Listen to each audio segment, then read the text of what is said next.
Hello, welcome to Cooking with Anand. Today we have special guests, Brook and Avery. Today we are going to be making Pizza and lava cake with caramel for Valentine's Day. Woo! I hope you enjoy. First we're going to make the pizza dough, and first in order to do that you have to activate the yeast. Yes indeed. Here we have it.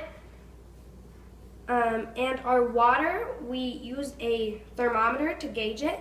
It's best around 105 to 115 degrees Fahrenheit.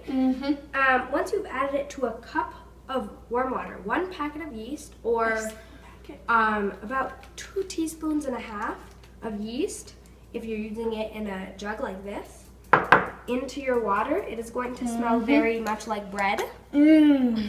You need to add some source of sugar. So we are going to add just a splash of agave. Yes. Would you like to add? I would love. Here is the splash. Tell me. Just about a teaspoon of agave in there. Squeeze a little bit. That should be good. Should be bueno. And we're gonna mix this a little and be back after about 5 minutes once it's activated. Oh yes, the yeast has foamed up quite nicely. We're gonna add it to 2.5 cups bread flour, 1 teaspoon salt, and 2 tablespoons olive oil. Yes. The water for the yeast, again, like I said before, it should be between 105 and 115 degrees Fahrenheit. We used an instant read thermometer, but you can check with your hand too. It should just be about lukewarm. If it's too hot, it will kill the yeast. That's not good. And a note about the bread flour. The bread flour has a higher protein content than all-purpose flour. But the all-purpose flour would work in this too. You'll just have a chewier dough, and we want it a little bit more firm and tough. Now we're going to knead this dough. Once it's been mixed and it's come together into a ball, it won't take that long. You just want to keep on mixing it until it gets nice and stiff, and there's a good amount of gluten in there, and it's not so sticky anymore. Our dough has been nicely kneaded, so now you're going to cover it with a bowl so it can rise. The yeast can do its thing. And here in the sauce, we are going to have 2 tomatoes. We have, 2 garlic cloves. They're finely chopped, say this so eloquently, by Brook Richter. We have half of an onion. We have 1 teaspoon of oregano. We have some salt. There's going to be sugar and some pepper. We are going to stir fry the onions and the garlic, until they become translucent. In just some olive oil. The tomatoes, the onions, and garlic look nice and sauteed. They're starting to get a little translucent. You can smell them. You're just going to add your roughly chopped tomatoes. And again, size for chopping doesn't really matter too much here because you're going to have it blended anyway. At this point, the heat is off. We're just going to kind of stir this around a little bit, and so it'll be easy and chilled once we blend it. Oh yes, we took the stir-fried goodness, put it right on in here. Then we're gonna do some blending. So, what is the consistency supposed to be? It's supposed to be relatively runny because tomatoes are very runny, but you want it very smooth. Our pizza sauce is nice and smooth. We're gonna just add it back into the saucepan. While we're waiting for it to come to a simmer, we're going to add in a teaspoon of salt and a tablespoon of oregano. Avery is going to wonderfully shred the cheese as the sauce is bubbling away. You just want to get nice long shreds. You can use between like half a pound to a pound. It really just depends on once you put it on the pizza if that looks right. And once you bake it in the oven and it melts, it's going to look like a lot less. So make sure you keep track of that. Our pizza dough has been resting while we've made the rest of the stuff. It just has to rest for a minimum of about half an hour to an hour. So it's beautifully risen and it smells great. Avery, will you just press down so we can do you feel it? It's like a sponge. So if you just punch it, it's just like air. It just expels all the air. So you just want to keep on kneading the air out and then knead it into whatever shape you want. So we have flattened out the dough. Now we are rolling in the edges to make it look like a heart. We have a pretty good looking heart here. The crust has been rolled in. You want the inside to be thin, but you can have a bit of a border. Now we're going to take our wonderful sauce that has been simmering for about 5 to 10 minutes, just until it's a little thicker. And we are going to lightly spread a layer. We're also going to add some freshly ground pepper to the sauce. We rolled the pizza dough into a nice looking heart for Valentine's Day. And we spread on some of the sauce. You're not going to use all of the sauce. You kind of want a thin layer. It seems like just a little bit, but you just want enough so you can't see the bread that much. There might be a few holes, but you can see sauce around it, and it's very thin. Now we're going to add a generous portion of our shredded cheese. Oh, yes. We have generously applied cheese to the heart-shaped pizza. Alrighty, so now we're gonna make some lava cake, right, Anand? Right. Okay. And that starts out by whisking the dry ingredients in a bowl. Oh yeah. So we're gonna start out with some flour, right? Yeah. It's like 1.5 cups of flour. Oh, I'm going in. You want? Okay. Nice. Get that all there. Yeah, scrape it off. Make sure you get all the flour. Oh yes. And this is just a normal cake that you would use. It's very rich, but we are going to kind of change the normal ideal of a lava cake in order to make a very creative thing. Creativity is key. Alrighty now, some baking soda.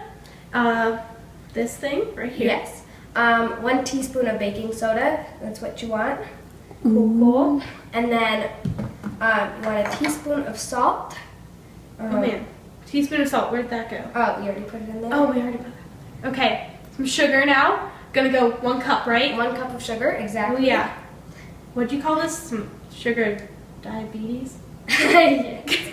Cup of diabetes, says Anand. Yes, there. Just kind of shake it now. Like over there. All right. And then add 1/3 cup of cocoa and whisk it together. Alrighty now. So we're gonna make some wet ingredients. Here we go. Sometimes you mix it in a separate bowl, but in order to conserve bowls, we're just gonna kind of make a dip in the middle of our dry ingredients, mix them to just the wet ingredients together in that dip, and then incorporate the dry ingredients. We're going fancy here. All right. So are we gonna start with some oil, right? Yes. Okay. How much oil is this? This is 1/3 cup of oil. 1/3 cup. Make the little divot thing. Yep, and Right. just pour it right in there. Okay. Going in. You will also need some, place it on there. Oh. There you go. A cup of water. All right. So Now we got our water here. let's add that in there. Going in. Right into that divot. It's kind of hard to control. Okay. Then you want to add Perfect. a teaspoon of vanilla and a tablespoon of vinegar to help it react and rise and get fluffy. Fluffy is good. Oh, yeah. All right. Perfect. All right, so as you can see here, Anand is so beautifully rubbing some oil onto the bottom of the pan. Nice, way to go. Nice, even, thin layer. So then when we put this delicious chocolate batter in there, it doesn't get stuck, right? Yes. Yeah. And once you do pour it in there, you're going to bake it in a 350-degree oven for 20 to 25 minutes. 20 to 25 minutes. Yep. Yeah. You want, you want to be checking it at starting at 18 minutes, just seeing if it's ready. Yes. So now we're gonna make some chocolate discs for the lava cake. So yeah, we got 1 cup. We got half a cup of Half a chocolate cup. here. Sorry about that. And we're gonna temper it. So if you were to just melt this in the microwave and then put it out, it wouldn't get hard again. No. So what you're gonna do is you're gonna take out about 1/3 of your chocolate chips here. A third right This here. is dark chocolate, by the way. Dark chocolate. And you're gonna melt. Best kind. You're gonna melt the rest of it in the microwave completely, just in 20-second bursts. 20-second bursts. So now we are gonna add our remaining chocolate into the completely melted chocolate. It Nice. looks very nice. This is going to add some chocolate that has set up in the right way. All right, as you can see here, all the chocolate melted. Woohoo! All right, so now? Yeah, now we're gonna pour it into an aluminum foil lined baking sheet. You wanna spread it kind of thin. Okay. Just pour it in there, but you want it to still be a good layer. You don't want it to have holes or anything. So just keep going like this? Yep. And this chocolate has been nicely tempered, so it will set at room temperature. So right now, we're just measuring out the tempered chocolate discs. Yes. And you want to cut it while it's still kind of on the verge of setting. It's not completely set yet. And this is when you want to cut it because it's going to be easiest to cut it next. Cool, cool. All right, so now we're gonna cut this lava cake into circles. Yeah, as you can see here. We used a springform pan, so you can just unleash the springform once the cake has cooled nicely. Look at that. Look how fancy that See the is. whole cake?